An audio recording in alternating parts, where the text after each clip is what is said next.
Hello everybody, today we'll talk about how to fix or how to solve Snapchat password not set. To know how to fix or how to solve Snapchat password doesn't set up, you should just go to settings, then we'll enter to apps, default apps, app settings. After that, in this list you will search about Snapchat and you will enter. Here in this page of app info, you will click on force stop and we click OK. Then we go to click storage.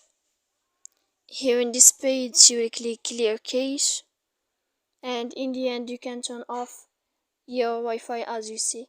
So please don't forget to support us by like and subscribe. See you next time in another video, and thank you for your attention and your watching.